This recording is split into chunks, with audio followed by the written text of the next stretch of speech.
एक गुलाम के अंदर ऐसी ताकत कैसे आ सकती है? आखिर कौन है ये रिकोदर? इसकी सच्चाई का जल्दी पता लगाओ। ये गुलाम मुझे चाहिए, इसे कोई हाथ भी नहीं लगाएगा। अब ये मेरा है, मेरी एक इच्छा के बदले मैं इसे मांगती हूँ। राजकुमारी, आप अपनी आखिरी इच्छा एक मामूली सा गुलाम पे क्यों बर्बाद करना चाहती हैं? मैं उसके साथ क्यों चाहिए था सुंदर राजकुमारी को एक गुलाम? कौन था वो गुलाम? सुनिए ये पूरी कहानी। सुंदर नगर में डेथ मैच का आयोजन होने वाला है। राजकुमारी मणिकर्णिका भी इस आयोजन में पधार रही है। मौत का खेल तो इन अमीरों ने अपना शौक बना रखा है। डेथ मैच में गुलामों के लिए एक नियम बनाया गया था। अगर एक भी गुलाम राज परिवार के किसी भी योद्धा को हराकर जिंदा बच जाए तो उसके साथ सारे गुलामों को आजाद कर दिया जाएगा।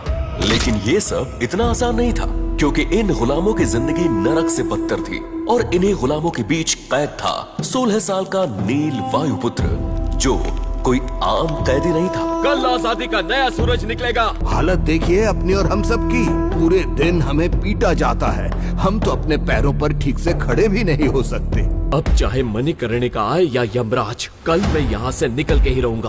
आखिर कमजोर नील कैसे लड़ेगा राज परिवार और राजकुमारी मणिकर्णिका के शक्तिशाली योद्धाओं से? सूरज की पहली किरण के साथ डेथ मैच शुरू हो चुका था। काल कोठरी में नील का पूरा शरीर गर्म लावे की तरह दहक रहा था। उधर मैदान में एक एक करके गुलाम मारे जा रहे थे। दोपहर तक लाशों के ढेर जमा हो चुके थे। एक तरफ अमीर लोग जीत का जश्न मना रहे थे, दूसरी तरफ रोते चीखते गरीब और गुलामों के परिवारों का दर्द धरती और आसमान को भी दहला रहा था। अखाड़े में खड़ा सुंदर नगर का बेरहम और ताकतवर राजकुमार राजदत्त लोगों को चुनौती दे रहा था। तभी नील ने अखाड़े में कदम रखा। उसे देखकर राजदत्त बोला, तो तू अभी तक जिंदा है? लगता है तेरी मौत मेरे ही हाथों लिखी है। मेरी कहानी सुनकर लोग दुआ मांगेंगे कि उनके घरों में कभी कोई तुझ जैसे भाई और रिश्तेदार ना हो। रिश्ते कमजोर लोग बनाते हैं, मैं अकेला ही काफी हूँ। चल अब मरने के लिए तैयार हो जा। राजदत्त ने अपने हाथ की मुट्ठी को कसना शुरू किया और उसके शरीर में नीली ऊर्जा दौड़ने लगी। उसकी ताकत 100 हाथियों के बराबर थी। राजदत्त ने नील के सीने पर उसी मुक्के से वार कर दिया। नील कई फुट दूर जाकर गिरा, लेकिन इस बार उसे जरा भी दर्द का एहसास नहीं हुआ। राजदत्त को इसकी उम्मीद तक नहीं। थोड़ा और दम लगा राजदत्त, इतना मेरे लिए काफी नहीं है। राजदत्त भूखे भेड़िए की तरह नील पर टूट पड़ा। वो जितना उसे पीटता, नील के शरीर में उतनी ही ज्यादा ताकत पैदा होने लगती। ये देह शोधन तकनीक थी, जिसमें शरीर को जितना पीटा जाता वो उतना ही ज्यादा ताकतवर बन जाता था। नील को अपने वार आसानी से झेलते देखकर राजदत्त का गुस्सा बढ़ता ही जा रहा था। तुझे कुछ हो क्यों नहीं रहा? क्या तू मेरे सब्र का इम्तिहान ले रहा? तो फिर ये ले। राजदत्त ने नंदी सहस्त्र मुष्टिका से नील पर हमला कर दिया, जिसकी ताकत 10 परमाणु बमों के बराबर थी। तो नील कई फुट दूर जाकर गिरा। शोरगुल थम गया। नील पर इसका गहरा असर हुआ। तभी उसकी आत्मा में बसे 9 दिव्य नागों की शक्ति जाग उठी। नील की कुंडलिनी शक्ति के 4 चक्र एक साथ चमकने लगे। वो फिर उठ खड़ा हुआ। ये देख वहाँ बैठे लोगों को अपनी आंखों पर विश्वास नहीं हो रहा था। इस हमले से कोई जिंदा नहीं बच सकता था, लेकिन नील ने राजदत्त की पूरी ताकत सोख ली थी। तेरा समय पूरा हुआ राजदत्त, अब मेरी बारी। नील ने एक जोरदार मुक्का राजदत्त को मारा।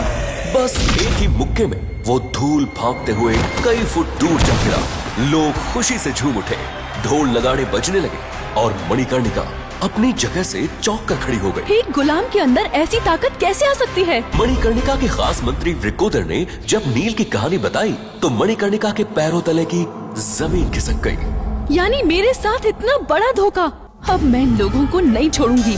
तभी नील मैदान में चिल्लाते हुए राजा नागेंद्र से बोला, डेथ मैच के नियमों के मुताबिक मैं जीत गया और अब आपको मुझे और इन सारे गुलामों को आजाद करना होगा। राजदत्त की हार उसके पिता युजवेंद्र और बड़े चाचा नागेंद्र को बर्दाश्त नहीं हुई।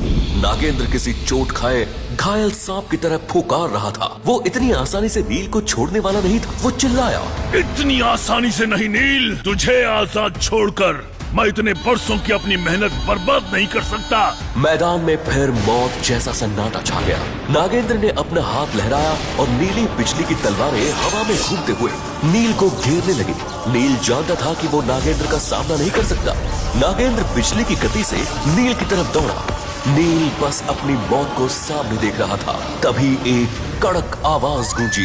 रुक जाइए महाराज नागेंद्र, उसे छोड़ दीजिए। नागेंद्र के कदम वहीं रुक गए।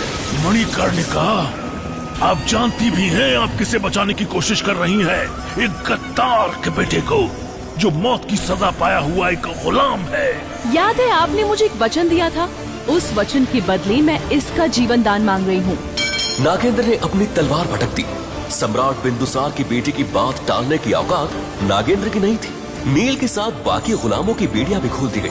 वो सब आजाद होकर अखाड़े से बाहर जाने लगे। लेकिन जैसे ही वो लोग नगर की सीमा के पास पहुंचे, सारे गुलामों पर लोहे का जाल फेंक दिया गया और वो फिर से बंदी बना लिए गए। इससे पहले कि नील कुछ समझ पाता, आसमान गरजने लगा और लोहे की बड़ी सी हांडी जमीन पर आकर गिरी। उसमें से एक घिनौना सा दिखने वाला बूढ़ा आदमी बाहर निकला, जिसे देखकर सबकी चीखें निकल गई। नील गरजा, कौन हो तुम? तुम्हारी मौत, अघोरा। अघोरा ने नील को अपनी हांडी में खींचा और उसे अपनी पीठ पर लाद कर फरार हो गया। सबके चेहरे मौत के डर से सफेद पड़ चुके थे। आखिर कौन था अघोरा और नील को कहां ले गया?